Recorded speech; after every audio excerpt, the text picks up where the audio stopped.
Hey everybody, I want you to head down to teespring.com and check out Bondy's boutique and get some of Bondy's. Hey everybody, it's your girl Bondy Blue. This has been such an annoying weekend. So I want to send a special thank you to all of the people who contributed to my Cash App. Okay, because ain't nobody putting on my PayPal.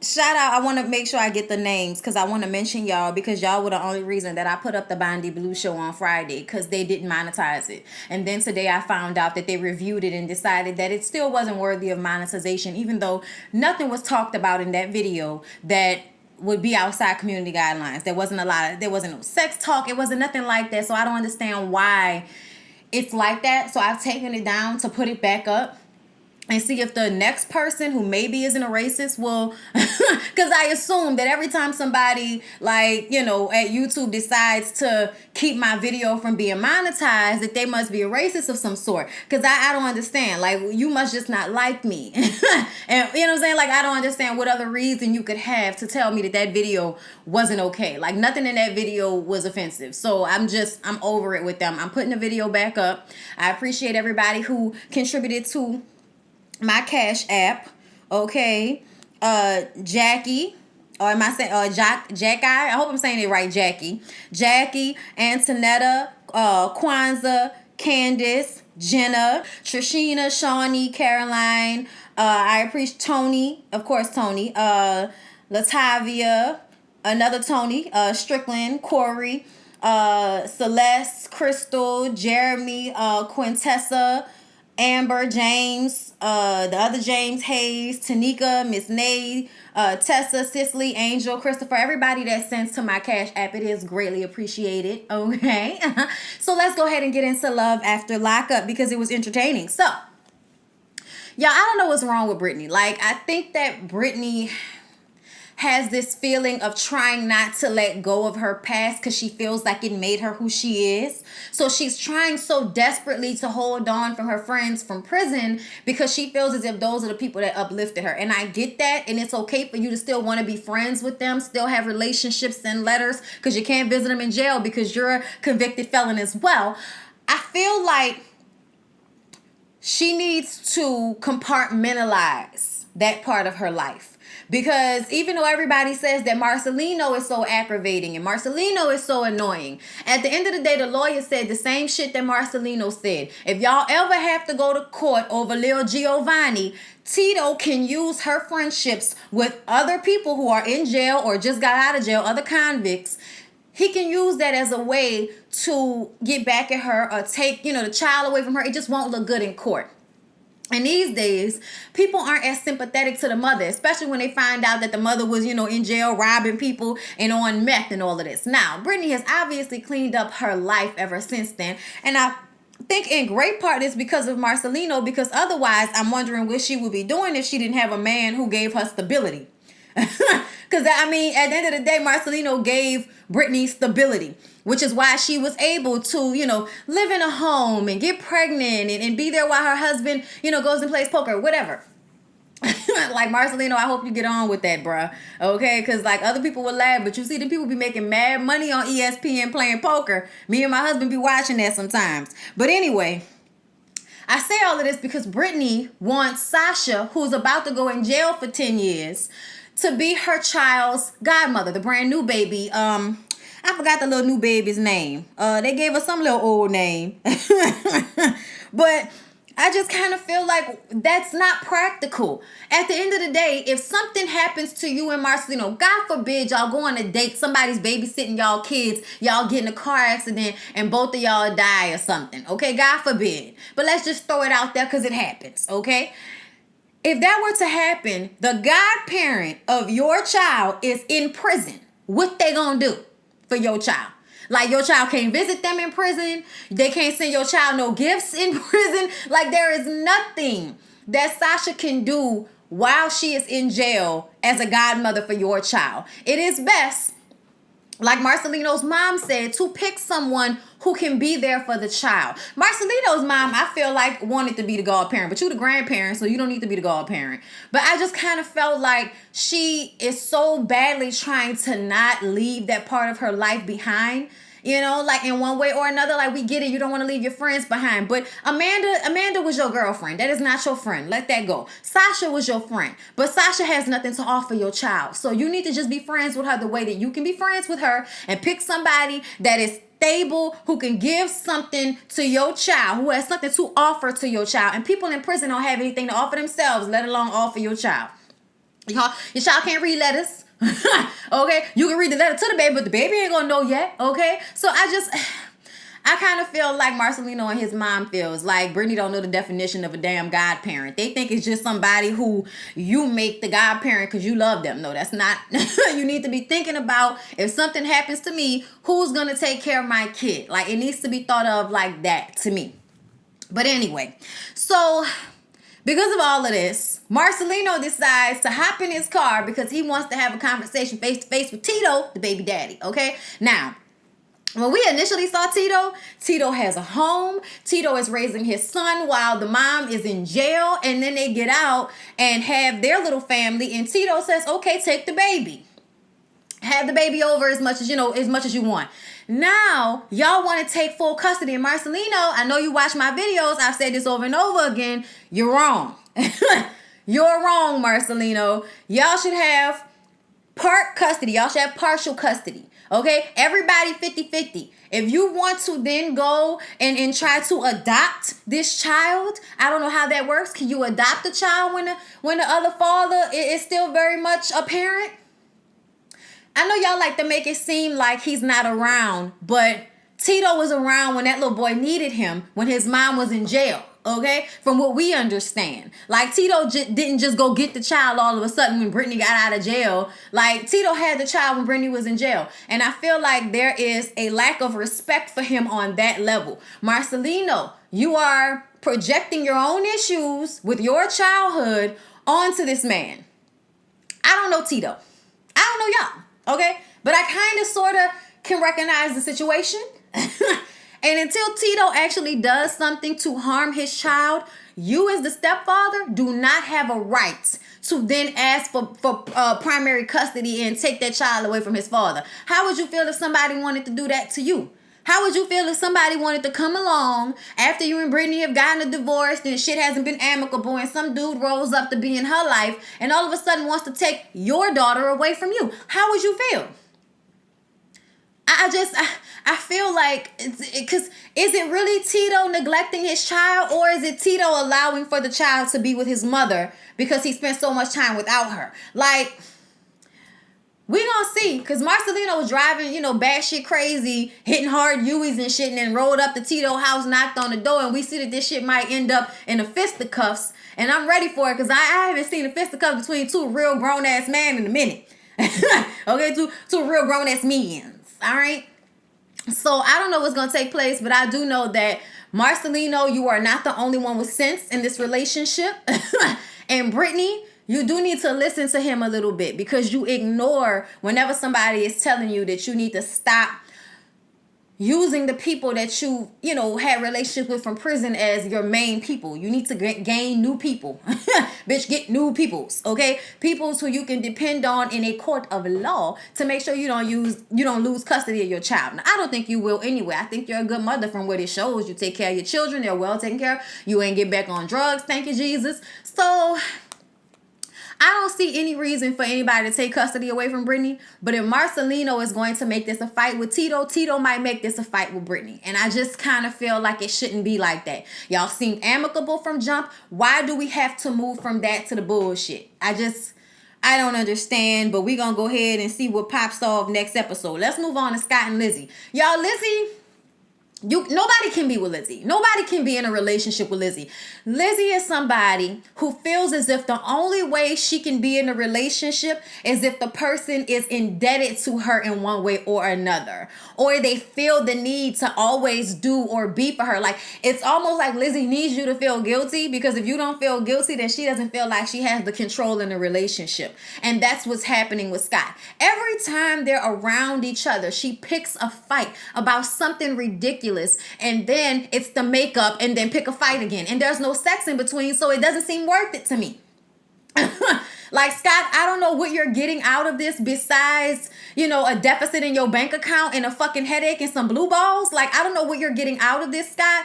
But Scott needs to move on to somebody who will be appreciative of him and the man that he is. Because Lizzie is not that. They went on that, date to the beach. He pulls out this box. It had a ring in it. He says it's a $4,000 ring that he bought for her during Valentine's Day. First of all, why would you do that?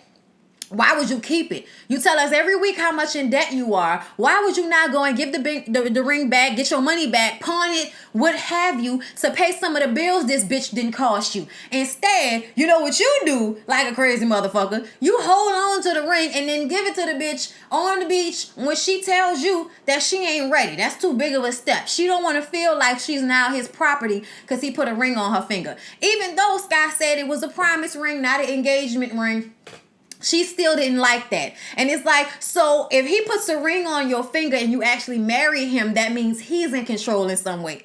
And she doesn't want to give up control. So that's another reason why the marrying thing is a problem for Lizzie. She's always running from that because that's control to her.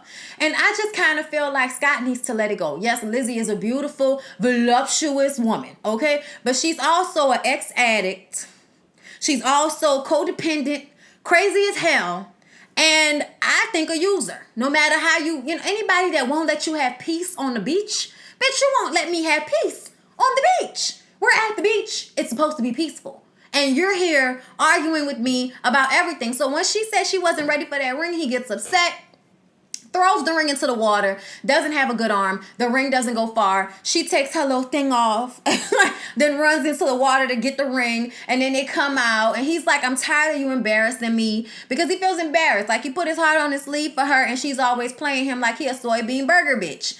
And then they decide to hug and let it go. And then they get back to the house and she's looking through his drawers in his kitchen and finds a spoon. And it's like, oh, it looks like you cook crack with this. I used to cook crack and this looks like you could crack with this. Are you on drugs, Scott? Scott used to do drugs.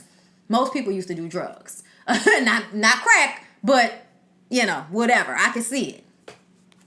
Does Scott really seem like somebody on drugs to y'all? Like, at this point in his life, like, I hope not. I don't see it, but I hope not, because you just never know. But I thought that Lizzie was just trying to make another fight. Like, the spoon did look a little crackled and popped and shit, but anything could have been on that spoon and it ended up that way. Like, anything. Like, so what? Like, what does that have to do with this moment right now? Like, if Scott was on drugs, I feel like she would have figured that out already. Like, I really do feel like she just wanted to start an argument. She just wanted to have the upper hand. And then she starts throwing all his shit on the floor, upsets him again. And this is when I'm like, see, Scott, kick her ass out your house and be done with it. Stop fucking with this crazy bitch. Because look at her. Look at her. Just come to your house, throwing all utensils and shit on the dirty floor. Where's the black girl? Where's the friend? Come in here and help. Okay, because this is just ridiculous at this point. Lizzie always wants to start a fight. Always wants to start an argument. I can't wait for Jasmine to find out that her ass went all the way up there to see Scott. I'm excited about that scene. That little daughter gonna be so mad, huh? Oh, Lord. So, y'all, let's get to Michael, Megan, and Sarah. So, Michael went to his PO officer. When he drove off last week, we thought he was going to see the baby be born. But he actually drove to his parole officer. Fuck ass nigga trying to get us to be all nervous.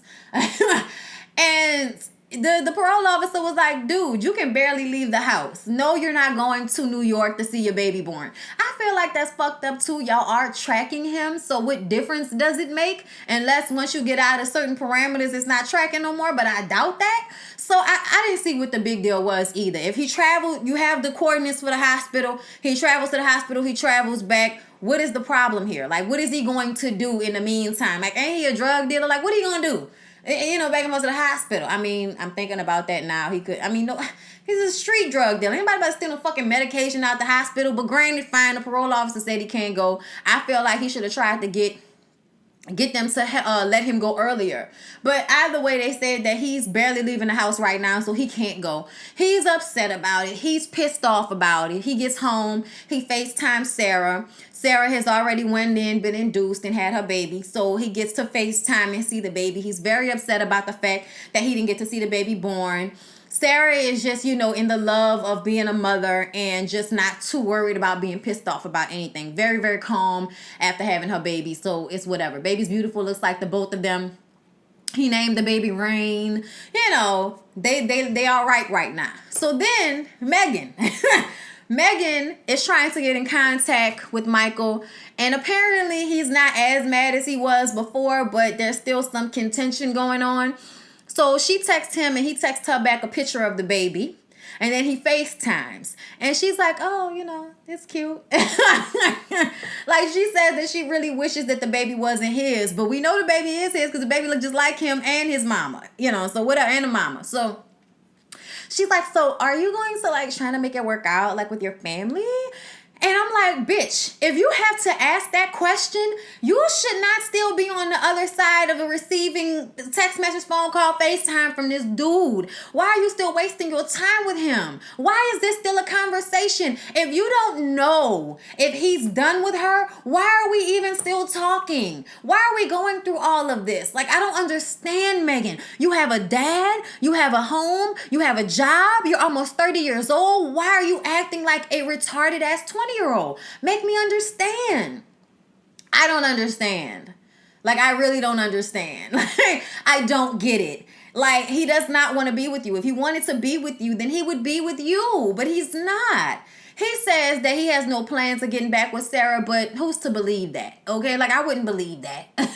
I wouldn't believe not a word coming out of his mouth. But it's obvious that what's important to him right now is that new baby, which makes Sarah important to him because that is the mother of that new baby. Megan now feeling inadequate because she doesn't have anything to trump Sarah with.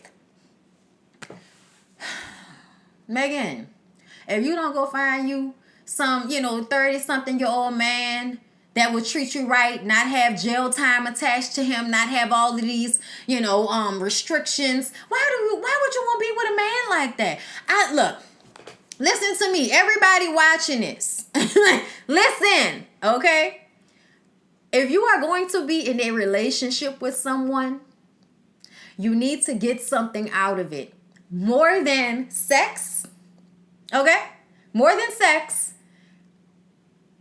And more than aggravation. I'm about to say more than money, but a lot of the times that'll do for a bunch of y'all. So I'm not even going to say that. If you getting taken care of, bitch, I ain't about to tell you not to be taken care of. Okay, but what I'm going to say is, if you are in a relationship with somebody that doesn't have anything to really think about it. What do they give you besides sex? What is Megan getting out of this situation? He don't have a job. He don't have no money. He don't have no time. He can't go nowhere. He can't do nothing for you. I mean, he can't even really be with you because of the way his mama and his sister act towards you. He can't go to a hotel. He can't even do nothing but get you to suck his dick in the backseat of a car. Girl, if your circumstances are similar, if your circumstances are like this, you need to let it go. You need to let it go until that man or that woman can get out of jail and take care of themselves and prove to you that they could be what you need them to be in a relationship. Because everybody is everything you want them to be when they're behind bars and they ass get out of jail and feel free and won't fuck on everything that come past them or don't want to be by you or whatever the case may be. Just stop. It's just, it's sad. It's sad, Megan. It's sad. You have so much to offer someone who actually has something to offer you back. But I digress. If y'all ain't gonna listen to me, I don't know what to tell you. But stop being in relationships with people that don't offer you nothing more than some dick and some headaches. Period.